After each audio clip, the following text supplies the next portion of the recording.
Since the splitting of the atom only a few decades ago, and through his God-given genius of science, man, at last, has succeeded in penetrating further and further into the unknown vastness of space. The moon has become the launching base for advanced exploration. From this pivotal point, astronauts, at the risk of their lives, set out to conquer nature's mysterious forces. Yet many questions remained unanswered. What is his Earth in relation to the inconceivable number of other worlds? Is his speed truly the fastest, his achievements the greatest? Or is he a mere unimportant piece of driftwood floating in the vast ocean of the universe? Could there be life similar to our own on other planets? Is it not possible that atmospheric conditions of relative environments control their shapes and forms? If so, would they be giants? Or could perhaps the opposite be true? Could their intellect have reached a scientific level far above man's dreams? What then will the future reveal if this story you are about to witness is only the beginning?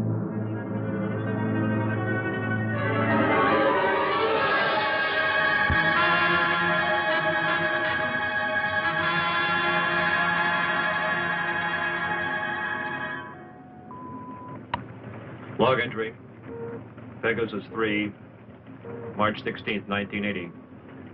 Captain Leonard, pilot, Lieutenant Webb, navigator. This is the 7th and last day of Space Reconnaissance Research, Flight 361, from United States Air Force Lunar Base 1. We are 21,000 miles from base, bearing at 270 degrees, 23 minutes. Azimuth at plus 46 degrees, 46 degrees, 50 minutes, ecliptic. On routine successive approximation by trajectory computer using data from the space position recorder. It's quiet and lonely out here. And frankly, we'll be happy to get back to that dreary old moon.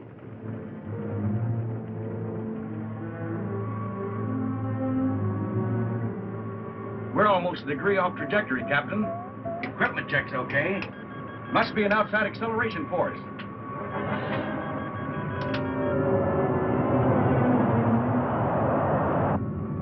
Something approaching fast.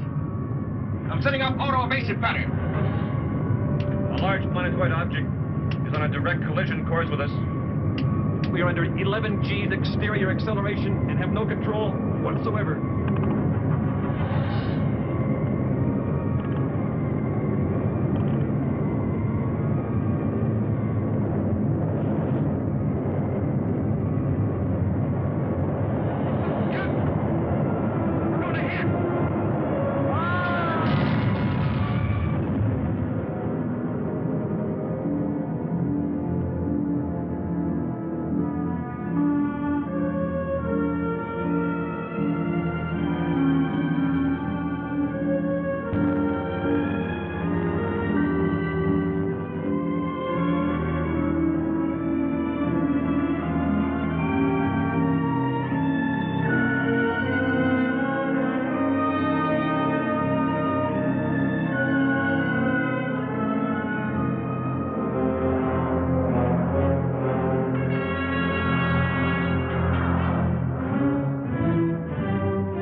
It's just incredible. 2 ships missing in less than a month. Nothing within thousands of miles of their position. And yet they crash into something that appears suddenly on our radar, big enough to be a planet. And then the next instant it disappears. It's against all theories of space. You get the same reports from bases 2 and 3? It appeared for a second or two, then vanished completely. A ship is on a routine flight. Controls, rockets, everything in order. And then all of a sudden... Yes? General Gibson for Colonel Lansfield from Earth Headquarters. Stand by. Colonel Lansfield. Lansfield, what's all the trouble up there? General, I can't tell you any more than what was in that report this morning. You're certain the rockets crashed? I am. We have their last log entry through our recording reproduction unit. Now, General, I've listened to it over and over. It tells what happened, but not how and why. What do you suggest? I don't know, General. No doubt the rocket's destroyed. We don't know what we're looking for. This mysterious planet seems to come and go at such speeds, it's impossible to track. Phantom planet, Lansfield. You're a little old to think that, aren't you? This is a capable base, General, run by capable men. Now, there's something out there that isn't supposed to be. All right, take it easy. Send another reconnaissance with Chapman. Chapman? I need him for the Mars project. If this Phantom planet thing isn't cleared up, there won't be any Mars project. Send him. Yes, sir. Ask Chapman to report. Yes, sir. Captain Chapman, report to the Colonel.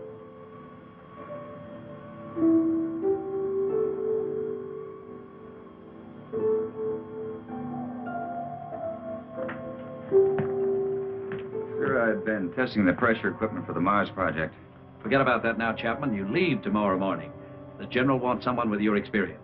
I don't know whether to feel flattered or not. What exactly will I be looking for? A floating space monster? This is no joke, Frank. I wish it were. Sorry, sir. You know how rumors move around the space. Well, it's one of the things we hope that you'll dispel.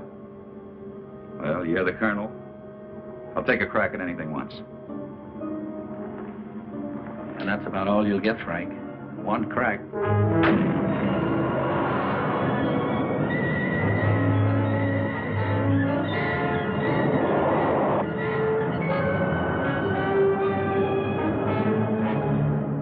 18,000 miles out at 270 degrees azimuth and 47 degrees ecliptic. Speed, 4.6 miles per second. Check. Computer guidance on. Stability course on. Directional rockets port off. Directional rockets starboard off. Set to automatic. Check. That does it, Captain. We can relax a bit now. Takeoff's always the same. My heart pounds like a sledgehammer. Yeah, mine too. How about the screen? Never fails to fascinate me from up here. You know, Captain, every year of my life, I grow more and more convinced that the wisest and best is to fix our attention on the good and on the beautiful. If you'll just take the time to look at it. Here's some guy, McCona. Lunar Base 1 to Pegasus 4. Lunar Base 1 to Pegasus 4. Can you read me? This is Pegasus 4 to Lunar Base 1. This is Lieutenant McConan. Colonel Lansfield for Captain Chapman. Chapman standing by. Anything out there, Frank? Nothing, Colonel. It's almost too quiet. Well, keep alert. And don't waver off your course 1 degree, unless you think you're on to something. And if you do get on to something, report at once. Yes, sir. Pegasus 4 to Lunar Base 1. Over. Out. I hope whatever was out there is gone now.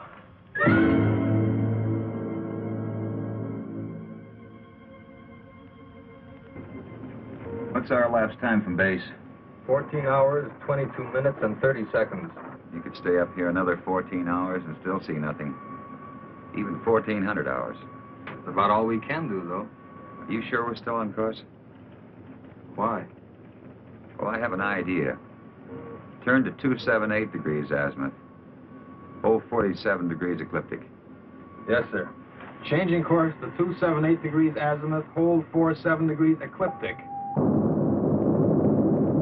Mansfield tells us to charter the same course Pegasus 3 took. Well, that's fine, but I don't think we'll get anywhere. This strange planet dashes about like it's supposed to. It figures we won't find it around here. So we're changing course. Lightning never strikes twice in the same place. Precisely. You with me?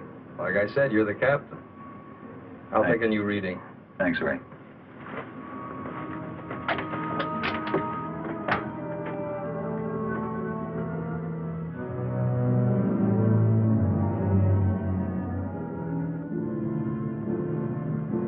You could go nuts out here just waiting for something to happen. You seem pretty much at ease. Well, I figure it's just the same as fishing. Gotta be patient and wait. Electrostatic meters going haywire. Lunar Base 1 to Pegasus 4. Can you read me? Over. Pegasus 4 to Lunar Base 1. We read you. Over. You are completely off course, Pegasus 4. Check your position immediately. E-computer and spectrometer out. Pegasus 4 to Lunar Base 1. We are aware of being off course. Cannot explain at present. We are entering a heavy magnetic field. Several instruments are out, and I'm afraid others are going. Give us our exact position. Over. Pegasus 4, you're... Cannot hear you, Lunar Base 1. Over. Changing to the manual control. Meteor.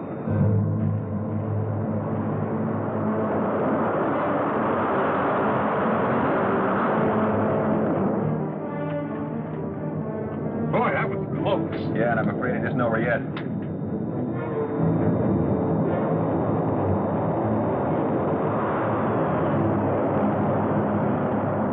We're on a semi-closing course with them. Screen 1's fading fast. What about the infrared detector? That's out, too. The thing we can do is turn it 90 degrees to the shower's path. More meteors are coming, it's our only chance. That will be 311 degrees azimuth and minus 12 degrees ecliptic. Here they come. This is it.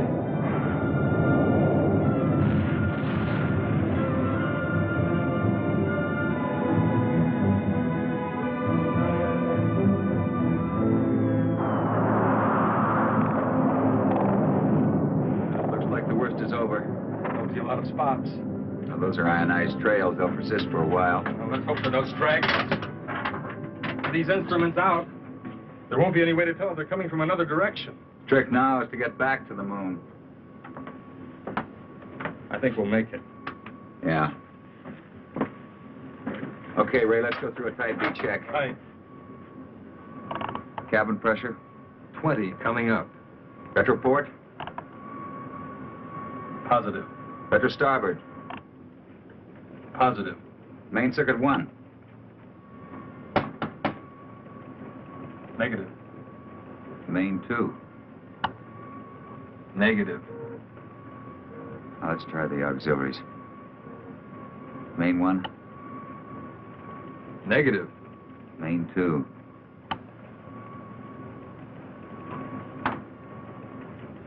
That's not in the circuits. Now, the meteors must have smacked into the propulsion elements. Or feed lines. Yeah, we're lucky. Well, there's only one way to find out. Looks like it.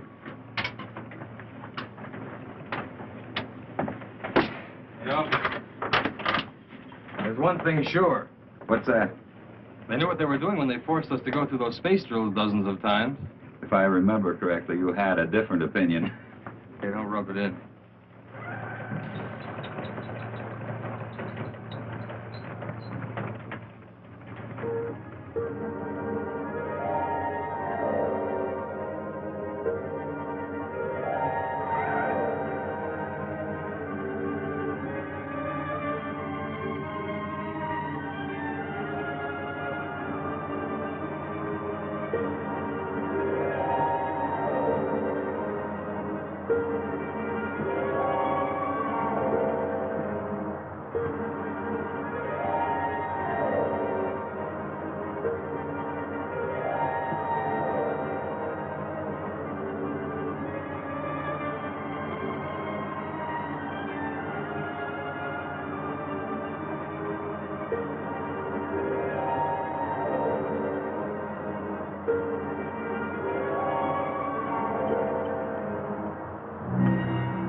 looks like it.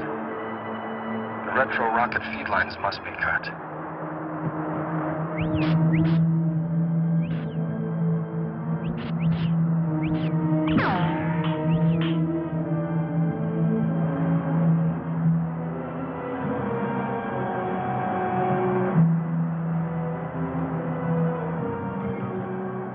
Frank, your airline's broken. Frank!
With all respect to the Colonel, sir, I don't think it's any use. Keep working that radar and keep working it until we locate Chapman. Yes, sir. He's got to be out there somewhere. He just has to be.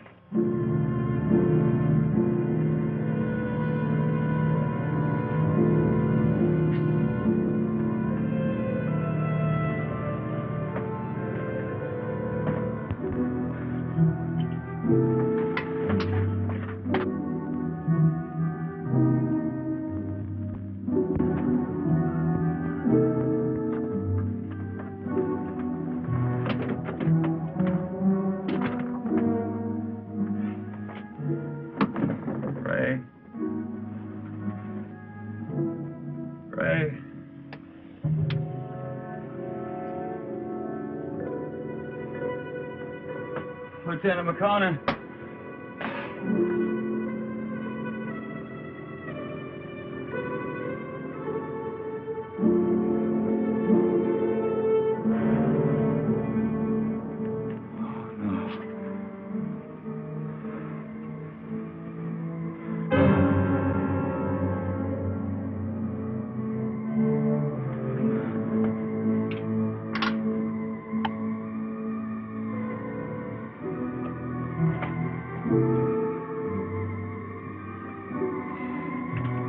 Captain Frank Chapman, pilot, Pegasus 4. My ship is being drawn toward an asteroid.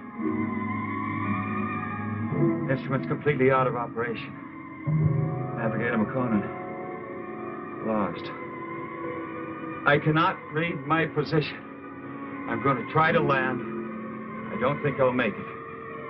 If I do, I'll continue recording.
We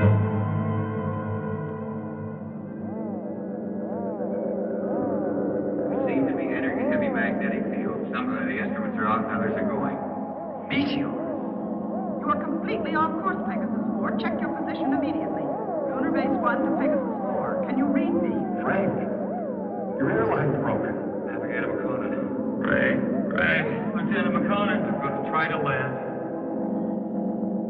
What exactly will I be looking for? A floating space monster? No joke, Chaplain. I wish it were.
Our size?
Wait, he may have a weapon. He should stand trial. We must take him to Cecil.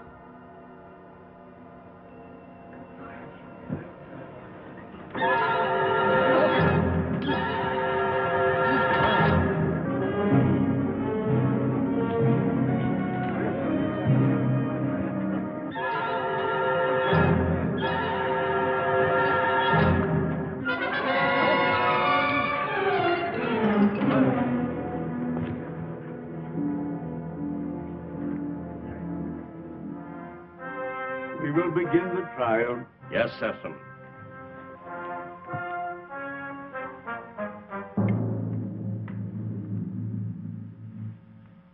Thank you, Cecil. Bring in the jurors.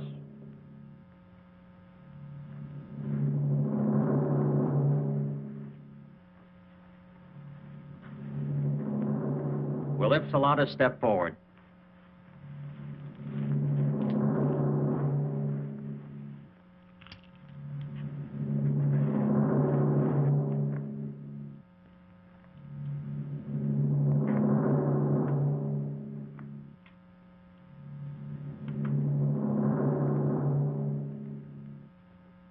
call the prisoner.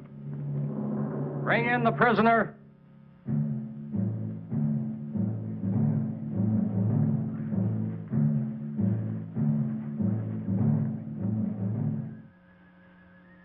Stand here, in front of our leader and our judge. Is the prisoner from another world ready to hear the charges against him? Charges? What charges? I will ask the questions. Are you ready to stand trial? It seems I have no choice. First, I want to know what I'm charged with. We'll let you know in time. What are you called? Chapman. Frank Chapman. What is your occupation in the world from which you come? I'm a captain in the Air Force of the United States, a country on Earth, Space Exploration Wing. But you must know about us. You speak our language. We do not speak it. But here on Rayton... Rayton? Yes, Rayton, the name of our planet. Here we are able to translate all languages through voice tone waves. Why all these explanations? Let us go on with the charges. You're right, Aaron. This is no time for explanations. Man from Earth, you are accused of causing injury to one of our people. I thought I was being attacked, and I defended myself. I didn't want to come to your world. I lost control of my ship. It was like being pulled toward your planet by an enormous gravitational force. You were, when you came into our path of travel. Path of travel. Phantom planet. We managed just in time to control your landing by releasing the pressure in our space warp. I don't understand. There are many things you will not understand here. Maybe in time you shall. In time? That is correct. The jury will now vote and find you guilty or not guilty for inflicting injury on a Rayton man.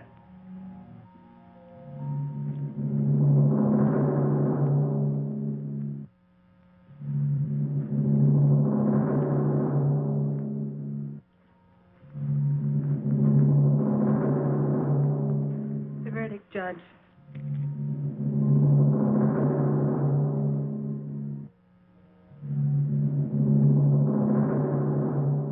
I find you guilty as charged. You are now a free subject of Rayton. The jury is dismissed. That is all. You are now a free subject of Rayton. That is not all. Listen, I don't know what kind of a place this is, but you must have some kind of law here. This planet pulled me to it. I didn't come here by choice. But being here, you cannot be permitted to leave. We must keep our security at any cost. So, I must pronounce you guilty. No penalties will be lodged against you. But you must become a subject of Rayton. Trial is concluded. Nothing is concluded. What is this? First I'm found guilty of something that's not my fault, and then I'm set free. Well, free to go where? Back to my world 6 inches tall? Don't worry. No harm will come to you. I'm Liara, Sesam's daughter. I'll show you to your quarters. Well, come. We'll talk on the way.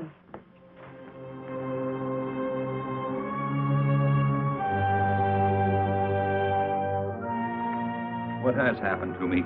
You mean your size? Well, our atmosphere, together with some acceleration from our gravitational control, has reduced you to normal. Normal? Normal for us. You see, everything here is in proportion to our planet's size. We know several worlds that have creatures larger or smaller according to the size of their world. Do you feel any different? No, but it's not exactly funny to think that someone on Earth could carry me about in their pocket. Oh, that would never happen. The oxygen in your atmosphere would restore you immediately to your regular size. But either way, it wouldn't matter. You'll never see your world again.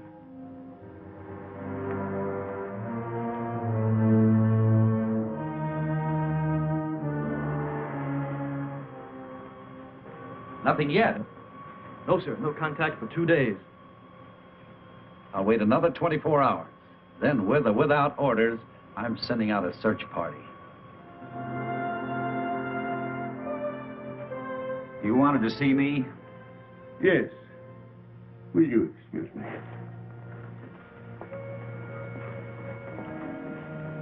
We must talk about your future. Your future on Rayton. My future on Rayton? I want to talk about getting back to my world, back to Earth. I'm afraid that is impossible. You might as well accept your fate of being one of us. Being one of us, you must be productive in one way or another. Well, what is it you want me to do? You must help us to keep spaceships from your world from landing here. But that's my only hope of getting back. Forget about it. 2 ships in my unit disappeared. Did they crash here? Unfortunately, yes. They were pulled into our strong gravitational field. Well, so was I. Yes, but luckily we were aware of your approach and lowered the power on our gravity field. I don't get it. In many ways, you're hundreds of years ahead of our science. Yet you live in such a primitive manner. It may not be as odd as it seems. It's true that our technology may be much further advanced than yours, but then a strange thing happened. Well, what was that? We had machines do all our work. People on Rayton became completely free of all labor, practically of all responsibilities. Our people became soft and lazy. They did not know how to cope with their free time. They started to fight amongst themselves. That's very interesting. Many people on Earth are beginning to face the same problem. Too much free time, too little work. Problem not at all unique in the history of the universe. Well, what happened on Rayton? Our forefathers then made a wise decision. They returned to, as you say, our primitive ways. The Raytons again had to toil for their living. They became much stronger, much happier, much more valuable. But you didn't forsake all of your scientific achievements. No, we retained the secret of the gravity control for our survival in space, and the secret of our food production for our survival on this barren planet. You sacrificed advancement for this. Sesame rules us, and we are content. Now, can't we get on with this, Sesame? Aaron is hasty. We all are.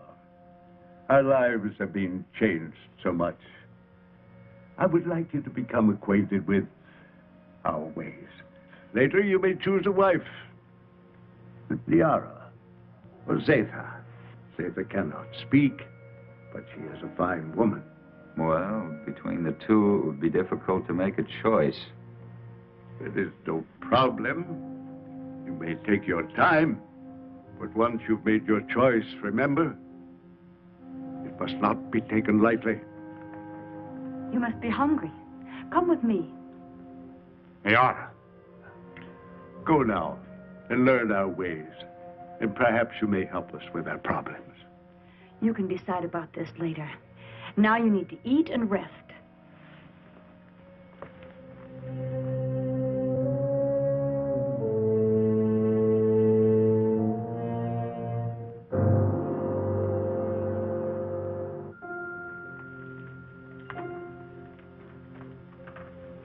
This is good. What is it? Well, I think it's the equivalent of your breadfruit. We made it chemically for you since nothing grows here on this planet. Oh, here. Drink this. It's good for you and it'll help to make you rest. You need it. You say nothing grows here. Well, then how do you exist? Well, our bodies are so constructed that we need very little food because of the air we breathe. Feeling better now? I hope so. Yes. But I'd like to get out of here. You're a strange one, Frenchman. I'm a strange one. What about everybody else? And don't call me Frenchman. My name is Frank Chapman. 2 words. Yes. Frank Chapman. Oh, I'm sorry. I didn't mean to be so rough. It's just that this is so new to me. You know what I'd like to do if I had a choice? What? I'd like to return to my ship. Well, that's impossible. Then you see, I'm still a prisoner. Not at all. You're free to go anywhere here on Rayton. Except to my ship. Your rocket is no longer on this planet. It was sent off last night while you were sleeping.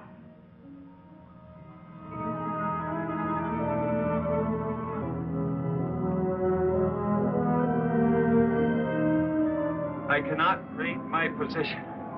I'm going to try to land. I don't think I'll make it. If I do, I'll continue recording. This is Captain Frank Chapman, pilot, Pegasus 4.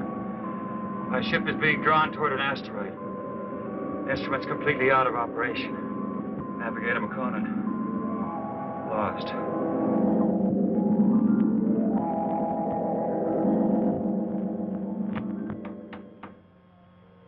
Sir, unidentified object on screen.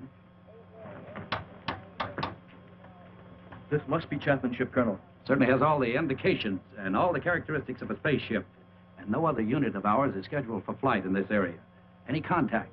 None, Colonel. Just static. His auto-emergency transmitter should be on full blast. I'm tuned to all Pegasus frequencies, sir. So are the automatic relays on Earth. Good. This must be Chapman's ship. What else can it be? Captain Beecher and Lieutenant White are to report to the briefing room immediately and stand by for takeoff. Now report immediately any news or anything unusual on your radio and radar relays. Yes, Colonel.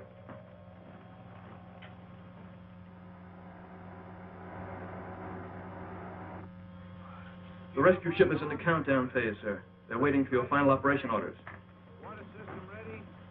Put me through to the captain of the rescue ship on launching. Beecher, this is Lansfield. Yes, Colonel.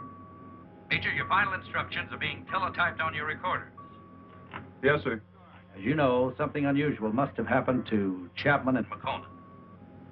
And I don't mind telling you that it's of greatest importance to space travel that we find out exactly what happened to these two men. So blast off and good luck. We'll do our best, Colonel.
Try to land.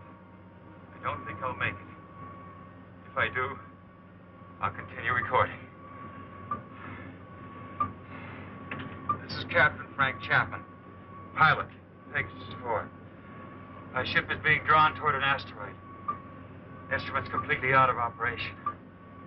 Navigator McConan, lost. Pegasus 4 to Lunar Base 1. Pegasus 4 to Lunar Base 1. This is Captain Beecher, over. Lunar Base 1 to Pegasus 4. We read you, Captain Beecher. Good work. Stand by for Colonel Lansfield. Beecher, how are they? They're not. I mean, there's no one on board. There isn't a sign of life. Two men just don't get up and walk off a rocket in the middle of space? No, sir. Then what the devil? Chapman recorded a final message, sir, but it doesn't make sense.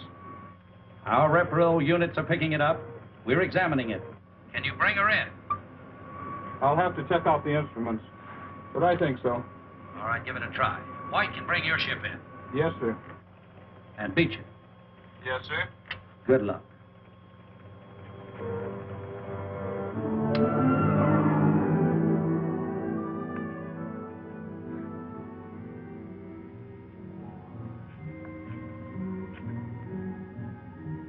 I can't work under these conditions. I must know more about the directional flight machine. When the time comes. Well, the time has come. I want to speak to Sesson. And right now. Very well.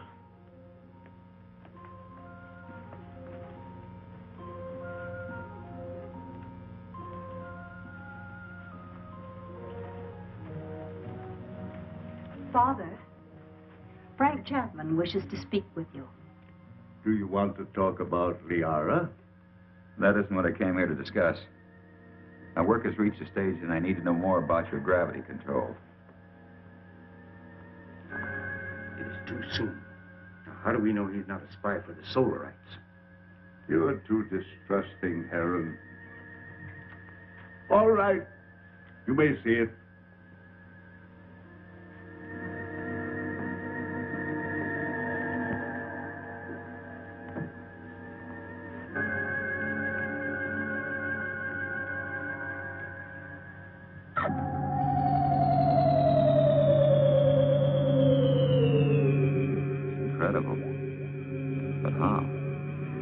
The density of our planet made it possible for us to advance gravity and therefore anti-gravity theories. It's beyond me. Einstein was working on this problem, but he died before he could complete his investigations. What causes Rayton's high density? The atoms on this planet have narrower electronic orbits than the atoms on most other planets. The smaller they become, the easier it is for us to control and take advantage of positive and negative gravity. But why is Rayton getting smaller? This planet is slowly using up the energy that holds the atomic particles together. You mean you might disintegrate into nothing? Yes, someday. But it will not be in our time. Well, I guess it's the same as on Earth. We don't seem to worry that our sun might be cooling off in many millions of years. The danger for us is that sudden bursts of concentrated heat directed on our Rayton might suddenly speed up the process of time. You think that's possible? And we have enemies who want our knowledge of gravity and who know our weakness. You're expecting an attack? When you have enemies, you always expect an attack.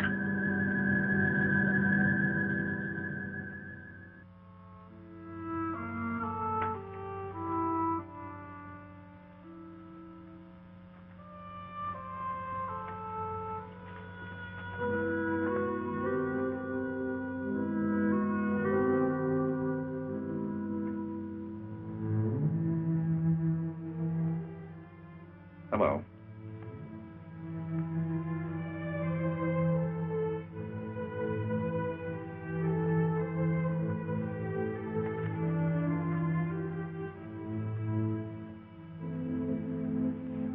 I'm going to take a walk.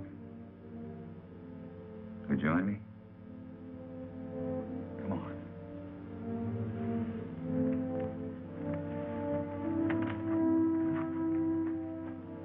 You know, this is the first time I've had a chance to talk to you alone.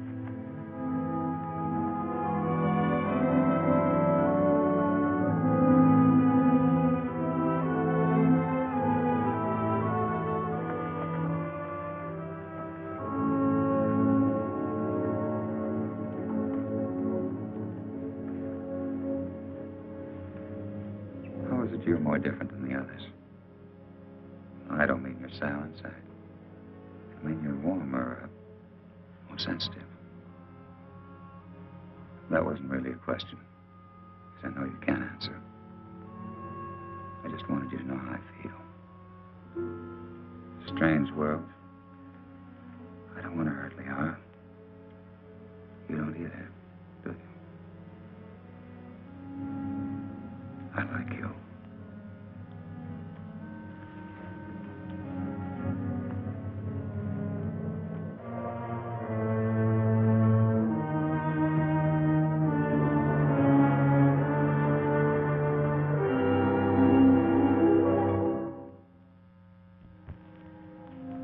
of charges to make against the Earthman Chapman. He is imposing himself both on Liara, your daughter, and the mute girl Zeta. Now, this is an insult to Liara. You know I love her. And a direct insult to me. I am asking, rather, I am demanding your permission to challenge him to the duel.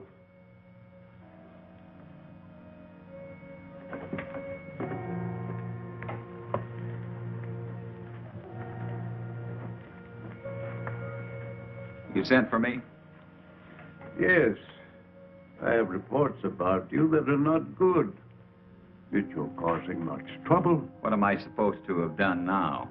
You are forcing your attentions on Liara, and then on the mute girl Zeta. That's not true. Why don't you ask them? He lies. Silence. Is it true? Has he forced himself or his attentions upon you? Why would she admit it? Perhaps she's afraid of him. Being mute, she's unable to defend herself. Maybe she's protecting me. Listen, I'm not going to be put on trial or questioned by you or anyone else for something I haven't done. You know, buddy, I don't like you. Maybe it's a carryover from Earth and not good taste, but I'd like to hang one on you. Chapman, Aaron has challenged you to the duel of Rayton. Do you accept his challenge? A duel for what? What kind of a duel? This guy doesn't look very honest to me. A duel of bravery. You know, Mr. Sessom, maybe this duel business is a good idea. Might clear the air a little. So how do we go about it?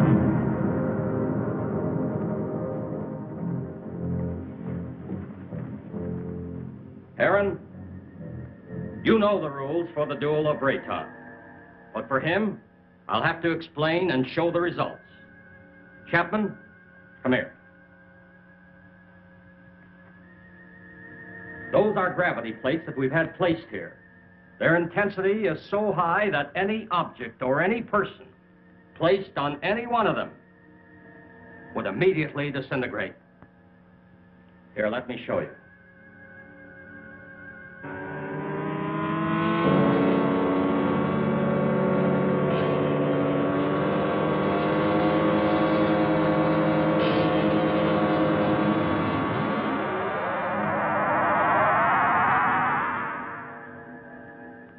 The duel of Rayton is one of physical strength and skill. You will use this rod and attempt to push your opponent on top of one of the gravity plates. You saw what happened to the rock.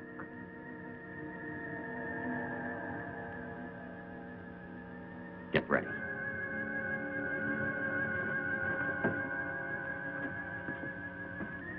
Put the combat rod in position.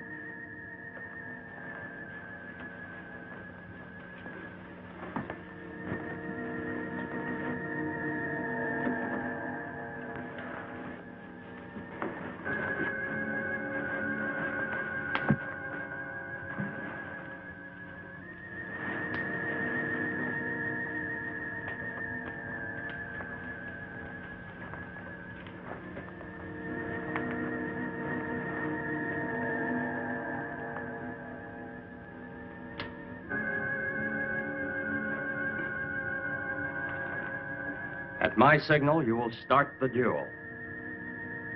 There can be no quarter called and no quarter given.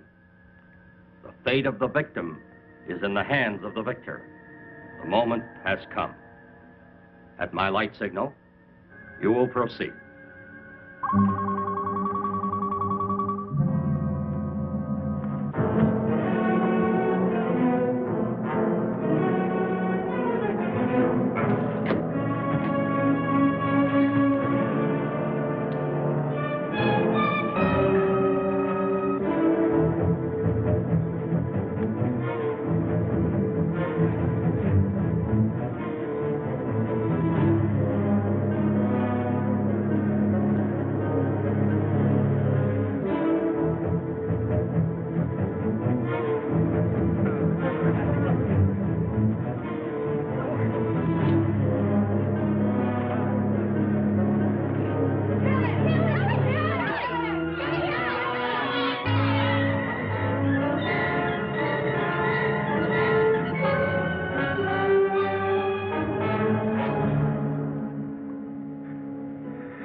tell you, I never did.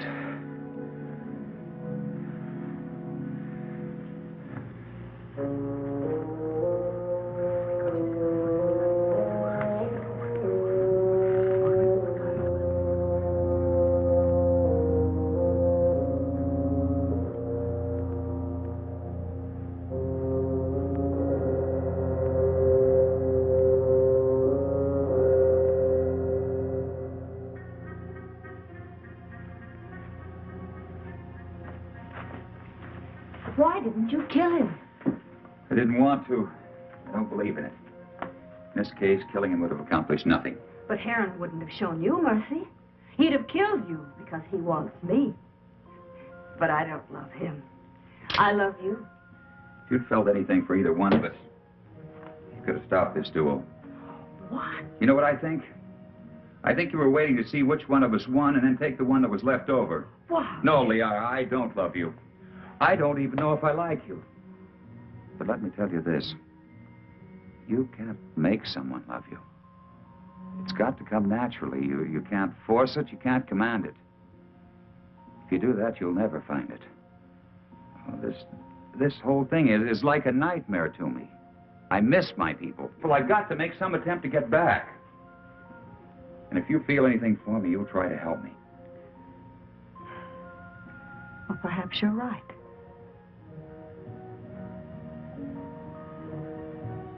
Maybe I can help you.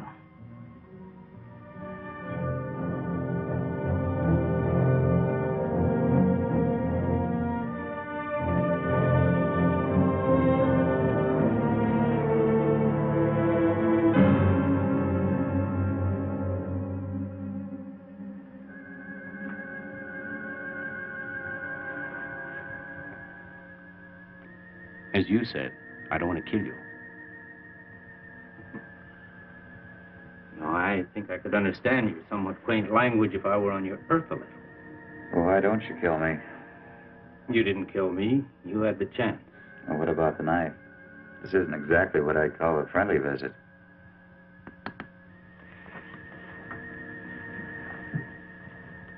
You help me. I have a plan whereby I might help you to leave our planet. Perhaps it will work. I don't see how this is possible. What about my size? I inspected your giant suit. And the oxygen tank holds air from your own world. Now, isn't that right? Yes, of course, but why? No, never mind that. It's not important. You see, the whole plan is based on the theory that your people are searching for you. Now, I must get you back before they attempt to find you here. I know they've been searching and will eventually zero in on this planet. I think I can get you back in time. Yes, but you're doing this because of Liara, aren't you? Yes, I am. I'm in love with her. I don't think she loves me yet, but perhaps with you gone, she will see things in a more realistic light in time. Well, how can we get my suit into the open? I have some men I can trust. Assassin? No. You must never know. Otherwise, we both will be put to death. 2 nights a week, I'm alone. In complete charge of the Master Control Center. Can one man handle it? Yes. And on one of those nights in the near future, while Sesame is sleeping, I will maneuver Raytown within a distance of your Earth's moon. You think they'll be able to see us? Precisely. They will investigate and find you.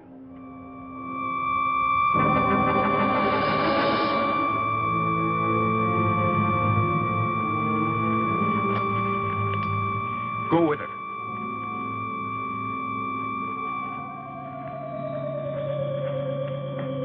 What is this? What's happening? The siren means we're being attacked. Attacked by whom? Attacked by whom? The Solarites. We've been here too long. They've discovered our position. Who are the Solarites? I've no time to explain. I must help Sesame. What will this do to our plans? We must fight this off or no one will have any plans. Is everyone underground? Yes. Let me go.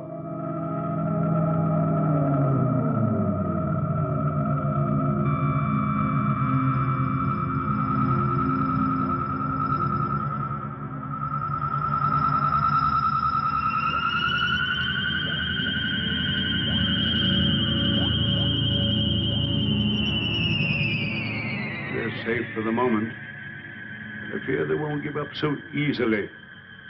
Safe for the moment? Well, who are these Solarites anyhow?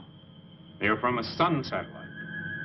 For generations, they've been after our universal gravity control because they want to avoid being pulled into the sun. If we don't stop them, they'll eventually attack your Earth. Liara, show him the prisoner. Prisoner? Come.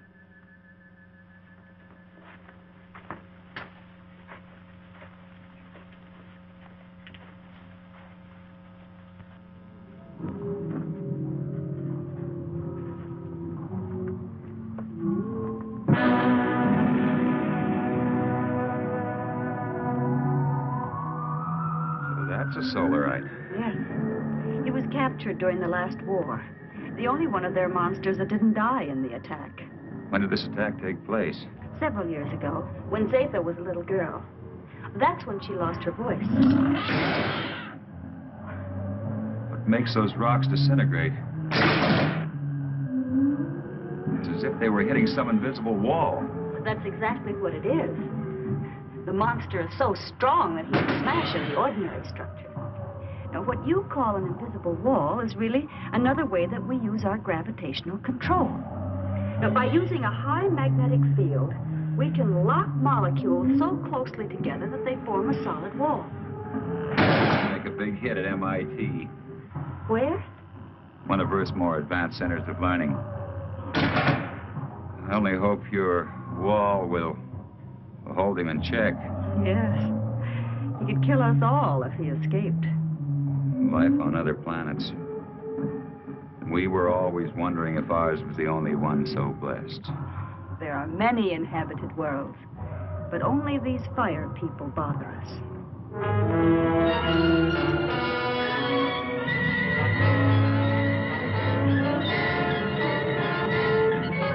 We have been sighted by the enemy.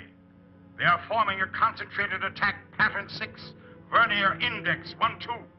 6? They never attacked on that one before.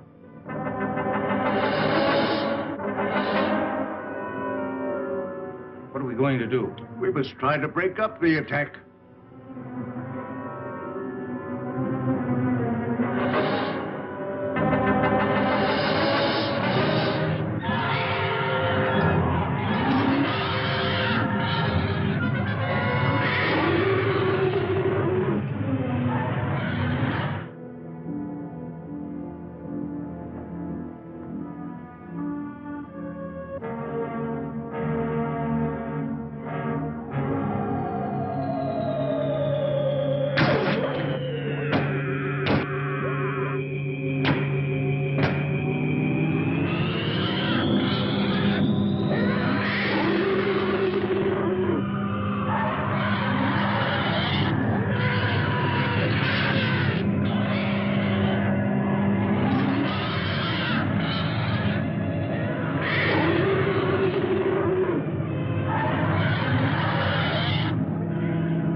Fantastic.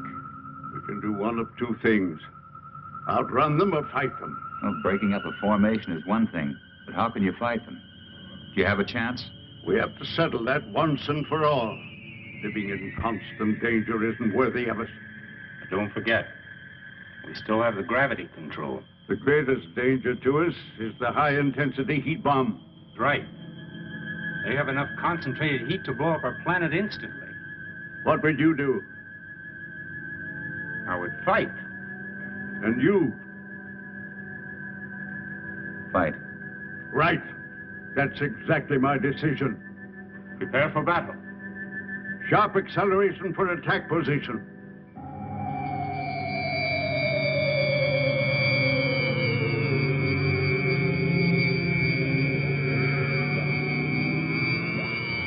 Maneuver so that we face the enemy when they attack.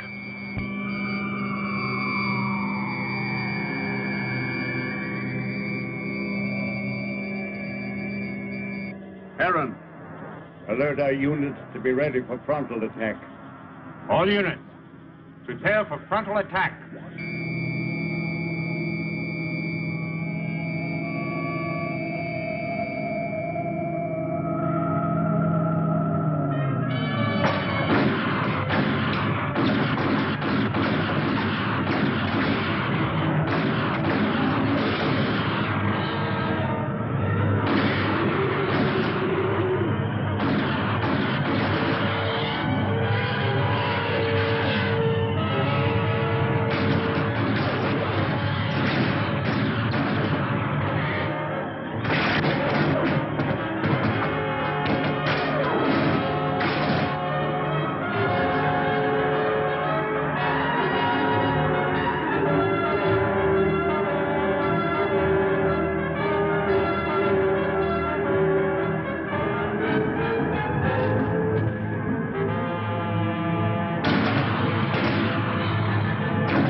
Activate the gravity curtain.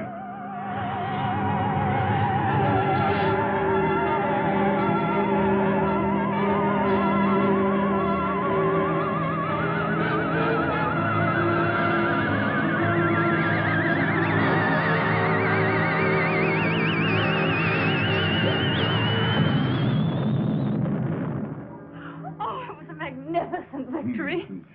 But I'm deeply plagued with regret when I'm forced to destroy. If it wasn't them, it would have been you. Perhaps you are right. You're a wise chaplain. One day you and Harold will lead our people. Well, I'm honored and grateful, I but... will teach him all he needs to know.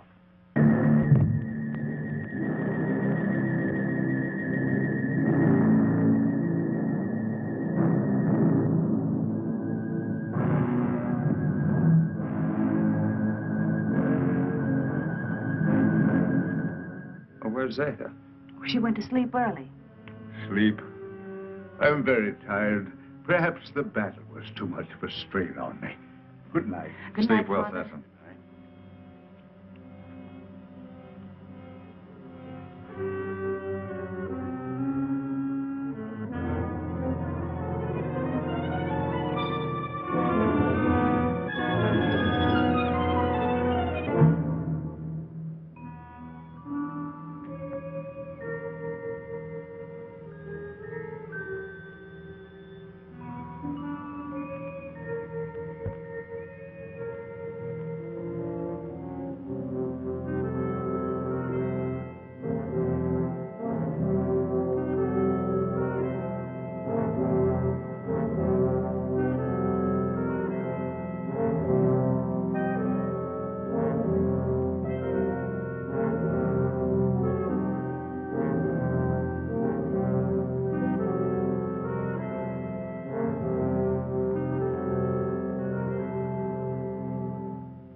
think it was a solarite. Are you all right?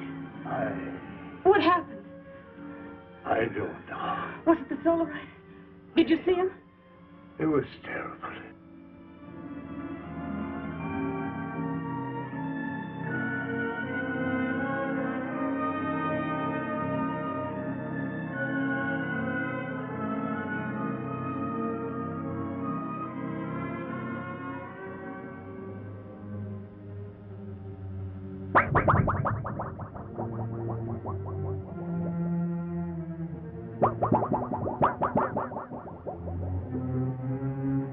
I'm going to the control room. No, you stay with Liara.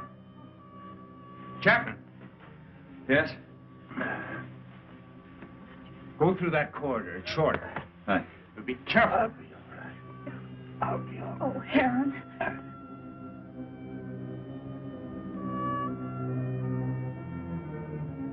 Zeta, are you all right?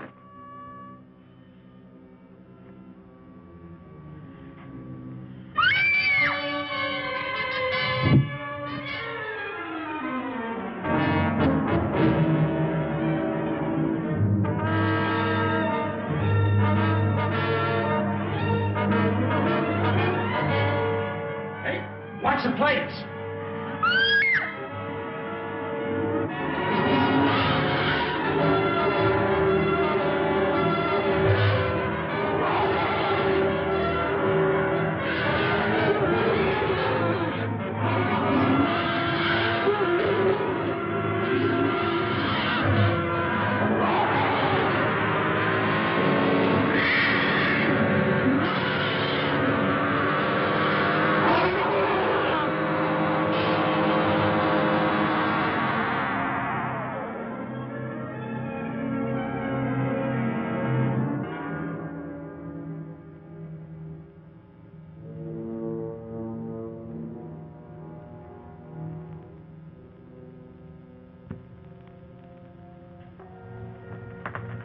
How's Sesson?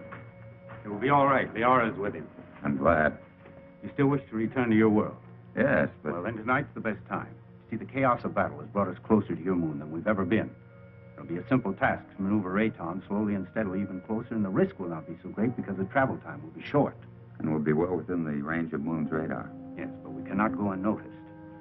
Now, as soon as we're within range of your moon, my men will carry your suit out into the open.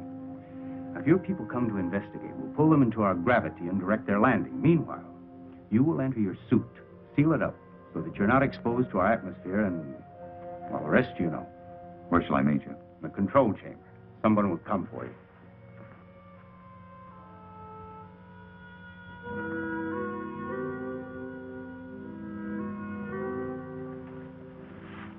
Zeta. It's you. Yes, Frank Chapman. But you can talk. From my fright when I thought you were going to be killed, something happened. And after I screamed, I found I was able to speak. Zeta. I have many things to say to you, Frank Chapman. It's so wonderful you being able to talk. And I have so many things to say to you. Oh, everything has been terrible. You're so lovely. You have such an adorable little face.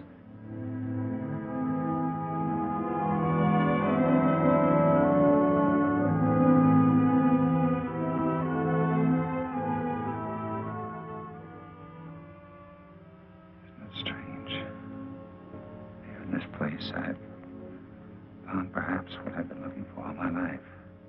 And I must leave. Although everything within me wants to stay. It's my solemn duty to leave. You understand that, don't you? Frank Chapman, I've been in love with you since the first time I saw you. And I've never been able to speak a word of it until now. As I know, my love for you is so strong. So, I also know that you will leave. I must leave.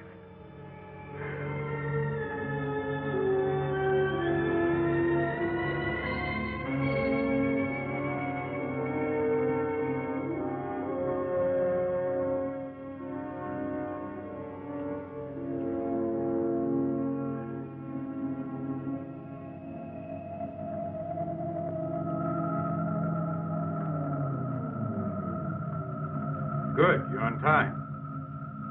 Here we go. Another hour and we shall be close enough for you to be found.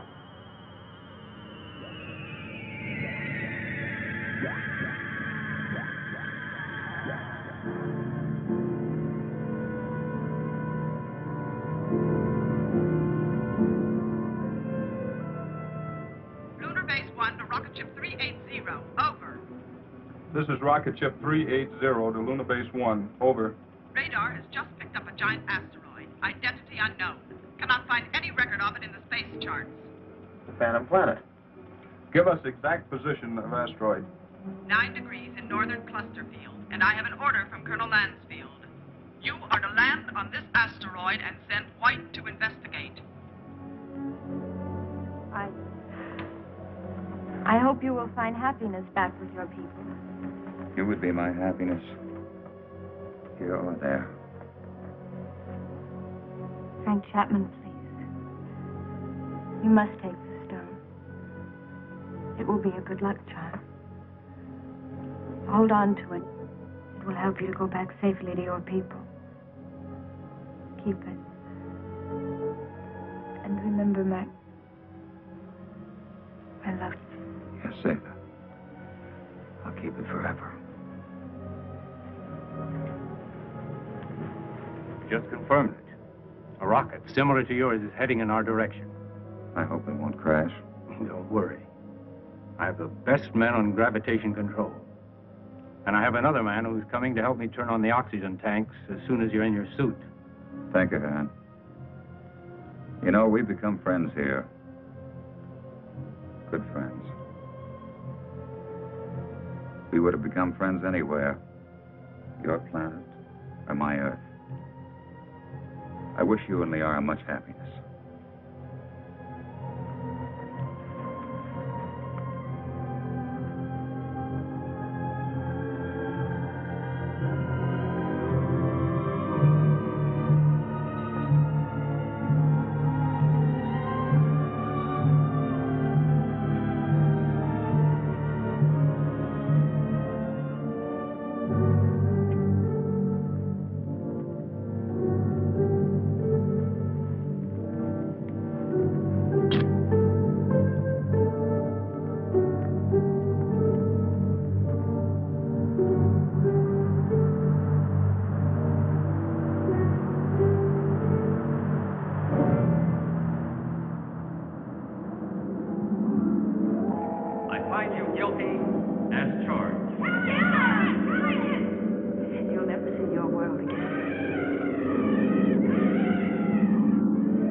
Chapman. White to Beecher. Come in, White. I found Chapman. He's alive. But there's no trace of McConan. Where's McConan? He's dead. He's gone.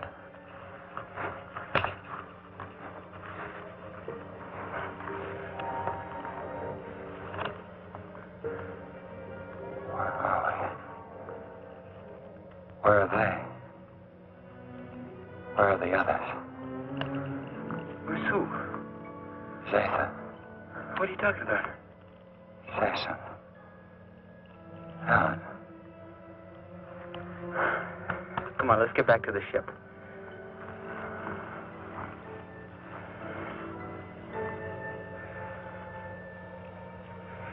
White to Beecher. I'm bringing him in. He seems to be all right. He said McConan is dead. He keeps talking about other people. I think he's in a state of shock. Do you need assistance? No, Captain, I can handle him alone. You know, Frank, you're a lucky guy. This is a wandering planet. Could have carried you anywhere. I'm sure glad we found you. Zeta. Where is she? What you need is a rest.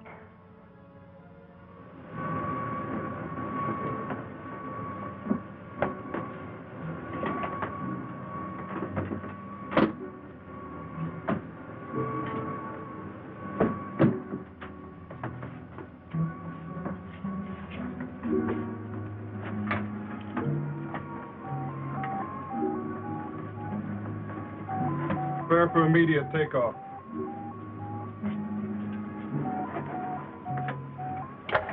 How do you feel, Chapman?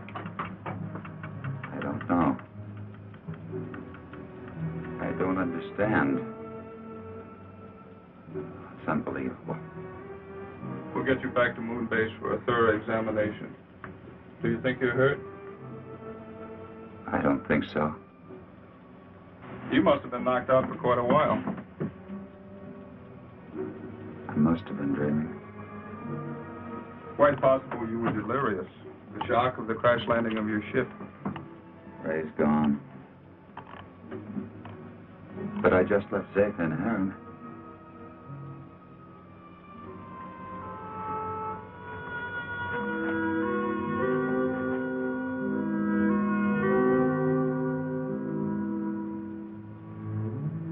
She had such an adorable little face. All rockets ready for firing. Stand by for countdown.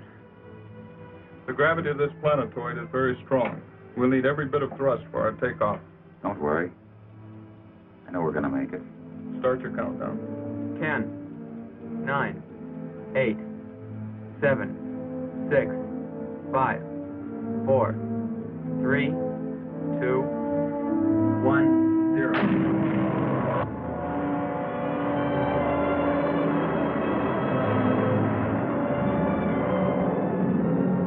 Cut off power. Power off. Rear screen. Rear screen.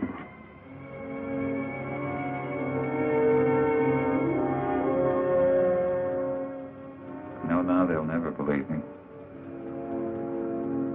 Even with this, they'll never believe me.